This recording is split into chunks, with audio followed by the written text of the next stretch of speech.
Today we're going to discuss about new chapter 6, programming methodology. So let's start with the introduction. The software designing involves mainly two things: program structure and program representation.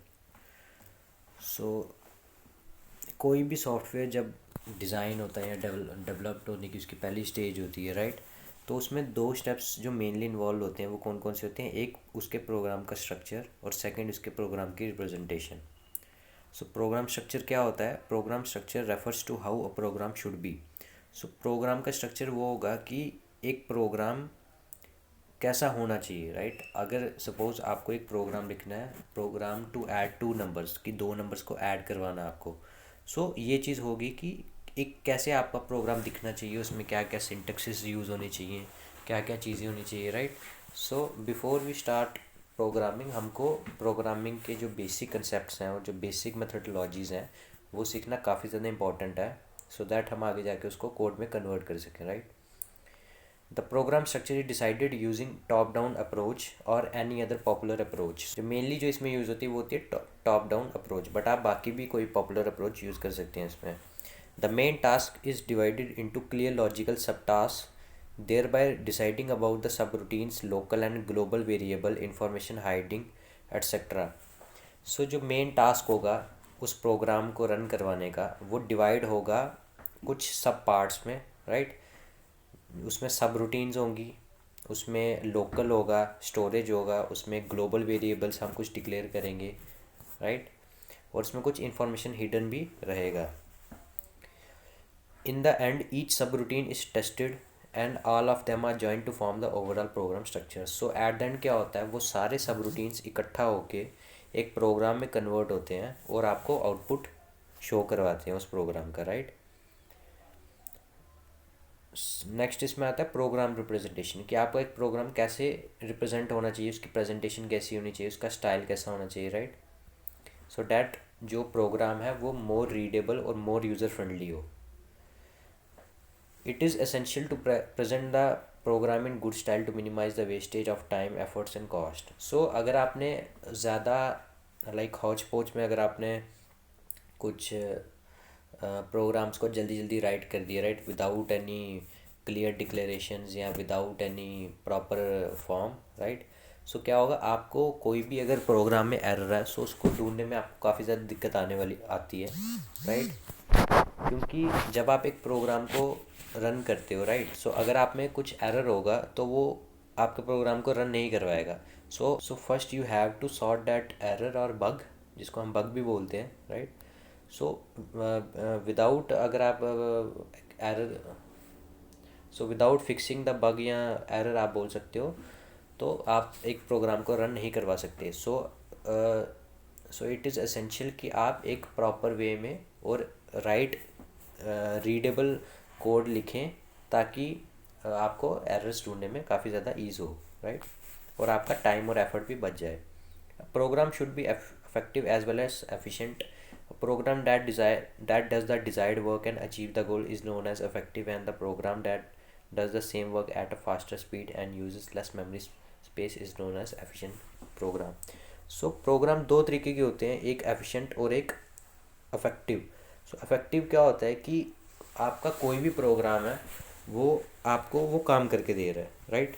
सो यहाँ पे दो scenarios बनते हैं कि एक programme आपको काम करके दे रहा है और दूसरा प्रोग्राम आपको वही काम करके दे रहा है but at faster speed than that, right? So आप ऑब्वियसली बात है कौन सा प्रेफर करोगे, जो एफिशिएंट होगा. सो इसको आप बोलते हो एफिशिएंट प्रोग्राम, और जो काम करके दे सिर्फ आपको वो हो गया effective program, right?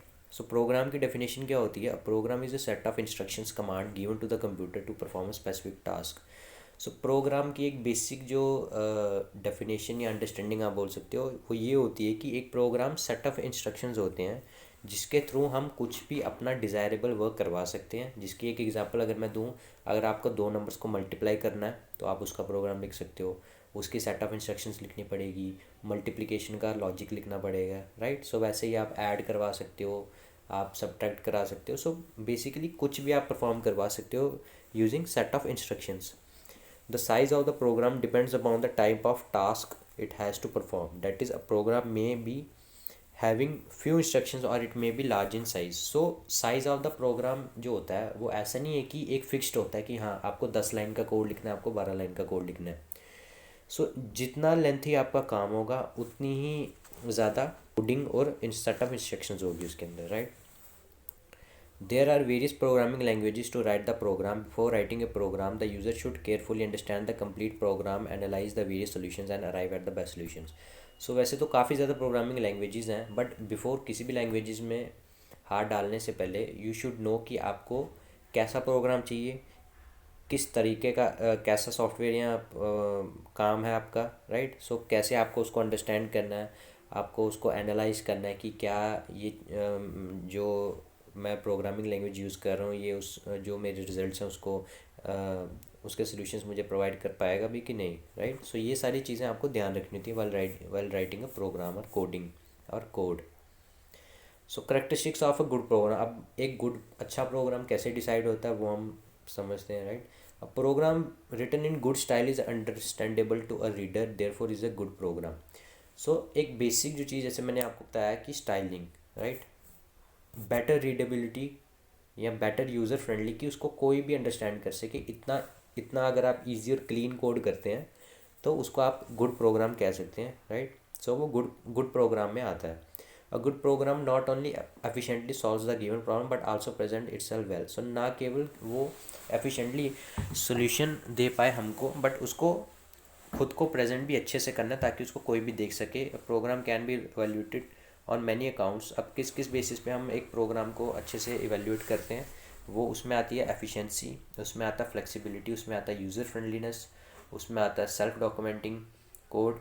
Self documenting code होता है कि आप कमेंट्स करके बताएं कि इस लाइन का मतलब क्या होता है, राइट। रीडेबिलिटी, रिलायबिलिटी कि कितना ट्रस्टवर्दी आपका कोड, आगे जाके क्रैश तो नहीं हो जाएगा।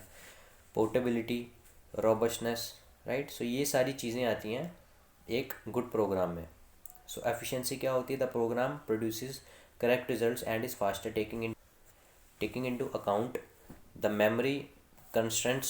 The efficiency can be of three types: programmer effort, machine time taken to execute the program and memory space utilization. So efficiency में क्या चीज़ें होती हैं कि एक प्रोग्राम को करेक्ट और एक्यूरेट रिजल्ट्स थ्रो करने हैं और वो फास्ट भी होना चाहिए, राइट। और एफिशिएंसी में प्रोग्रामर का एफर्ट आता है कि प्रोग्राम कितने अच्छे से एक प्रोग्राम को लिख रहा है, और उसमें मशीन टाइम टेकन आ रहा है कि एक मशीन कितना टाइम लेती है उस प्रोग्राम को एग्जीक्यूट करने में, राइट। सो ऑब्वियस सी बात है अगर आपने क्लीन रीडेबल कोड लिखा होगा और उसके लॉजिक्स ठीक होंगे तो मशीन का टाइम भी कम होगा, right. And memory space utilization कि उसने ज़्यादा मेमोरी तो नहीं ली है। तो ये सारी चीज़ें आती हैं एफिशिएंसी में। फ्लेक्सिबिलिटी में आता है if the program can be use for many purposes then it is known as flexible. Example CAD computer aided design packages can be use for variety of purposes such as engineering, drafting, architectural design, printing, circuit board layout and design extra. Flexibility होती है कि एक program different जगह use हो सके, right. सो एक example इसके अगर हम लें CAD पैकेज जिसको हम बोलते हैं कंप्यूटर एडेड डिज़ाइन, जो कि यूज़ होता है इंजीनियरिंग ड्राफ्टिंग में, कुछ आर्किटेक्चरल्स डिज़ाइन जो होते हैं उसमें भी वो यूज़ होता है, प्रिंटेड सर्किट बोर्ड्स में भी वो यूज़ होता है ताकि उसकी डिज़ाइन और लेआउट आप बनाने में यूज़ होता है, right. So next are the portability. It is always desirable that a program written on a certain type of computer should run on different types of computer system. So एक program की best चीज़ क्या होती है कि वो programme हर एक system में run होना चाहिए। लाइक उसकी कैपेबिलिटी है कि वो सभी सिस्टम्स में परफॉर्म कर भी रहा है कि नहीं। So program should be portable, that is should be able to run on different platforms. So अगर एक प्रोग्राम डिफरेंट प्लेटफॉर्म्स पे रन हो रहा है अच्छे से तो उसको आप एक पोर्टेबल प्रोग्राम बोलेंगे। यूज़र फ्रेंडली जैसे मैंने बताया कि the program should be user friendly होना चाहिए, right. The program should interact with user by understandable messages and users work should be low as possible. कि एक प्रोग्राम जिसमें यूज़र जो उसको यूज़ कर रहा है उसका बहुत कम उसका वर्कलोड रहे उसमें। लाइक सभी के सभी जो चीज़ें हैं या लॉजिक है वो एक प्रोग्राम में लिखे और उस प्रोग्राम को इस तरीके से बनाए ताकि यूज़र का जो काम है वो सिर्फ उसको सिंपली यूज़ करना है, राइट। सो उसमें काफ़ी ज़्यादा वर्कलोड ना पड़े यूज़र को। The output provided by the program should also be easily understandable and presentable, और जो आउटपुट निकल के आएगा, राइट, जो एक यूआई जिसको आप बोलते हैं यूज़र इंटरफेस, कि प्रोग्राम में कैसा दिखना चाहिए, राइट। जैसे कि मैं सिंपल सी एग्जांपल दूँ आपको, जब आप अपने सपोज़ करें कि कोई ऑनलाइन वेबसाइट है जहाँ पे आपका रिज़ल्ट शो होता है, राइट। सो वहाँ पे आप अपना नेम टाइप करते हैं, अपना रोल नंबर, रजिस्ट्रेशन, कुछ भी टाइप करते हैं, और जब आप शो रिजल्ट्स पे क्लिक करते हैं तो आपको वो आउटपुट बता देता है। बट अगर आपको वो आउटपुट देखने में वो अच्छा ना हो, यानी कि आपको पता ही नहीं चले कि आपका नाम कहाँ पे है, क्या है, तो ये इस तरीके की प्रॉपर डिज़ाइनिंग इसकी चाहिए होती है कि एक यूज़र को जो चीज़ दिख रही है वो प्रॉपर वे में है कि नहीं है, राइट। सो ये सारी चीज़ें आ जाती हैं यूज़र फ्रेंडलीनेस में। Self documenting code, program must be having self documenting code, the source code that uses meaningful names for constant variables and sub program identifiers to clarify their meaning in the program is called self documenting code. Self documenting code वो होता है जो कि एक programmer during the processor development साथ साथ में meaningful names के साथ उसको प्रोवाइड, जब वो constant variables programmer identifier use करता है तो उसमें क्लैरिफाई मीनिंग हो, कि सपोज़ अगर मैंने एक फंक्शन बनाया है जो ऐड करता है दो नंबर्स को, राइट, तो मैं एक छोटा सा एक कमेंट वहाँ पे डाल सकता हूँ कि this function is use to add two numbers, ताकि जब दूसरा डेवलपर या दूसरी कोई ऑर्गेनाइजेशन उस प्रोग्राम को ले तो उनको भी वो उसी तरीके से समझ आ जाए, राइट। लास्ट इसमें आता है robustness, it is the ability of program to provide meaningful output for all inputs. So जितने भी तरीके के इनपुट्स आप उसमें डालो, सभी के रिजल्ट वो प्रोड्यूस कर दे in the form of output, उसको आप रोबस्टनेस बोलते हैं एक प्रोग्राम की। The robust program keeps on executing for all inputs, if the input is correct it should given the correct result, and if the input is incorrect then also the robust program should given a appropriate message, right. तो इसमें मैं आपको एक छोटी सी example देता हूँ, मैं आपको प्रोग्राम रोबस्टनेस की। सपोज़ आपने आपके पास एक फॉर्म है, राइट। सो वहाँ पे आपको ड्यूरिंग रजिस्ट्रेशन आपको बोला गया कि आपको एक नंबर अपना फ़ोन नंबर डालना है उसमें, राइट। जैसे कि आपने किसी भी वेबसाइट में जाके अगर आप रजिस्ट्रेशन करवाया होगा, जैसे फेसबुक में जब आप रजिस्टर करते हैं तो वो आपकी ईमेल आईडी या आपका कॉन्टैक्ट नंबर मांगते हैं ताकि आप रजिस्टर हो सकें, राइट।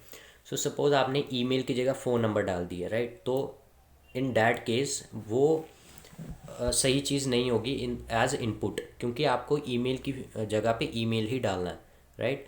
तो ईमेल ईमेल वाली फील्ड में अगर आप अपना नंबर डाल रहे हैं तो आउटपुट तो आएगा उसका कुछ ना कुछ, क्योंकि वो एक रोबस्ट प्रोग्राम है। सो कुछ तो रिज़ल्ट प्रोड्यूस करना है, तो वो क्या करेगा कि वो एक मैसेज छोटा सा टाइप कर देगा कि that you have typed invalid email, right, कुछ इस तरीके का मैसेज, कि एटलीस्ट यूज़र को कुछ पता तो चले कि उसने कुछ गलती की है, राइट। तो ये सारी चीज़ें आती हैं रोबस्टनेस में, राइट। सो बाकी हम नेक्स्ट क्लास में पढ़ेंगे। So that's it for today.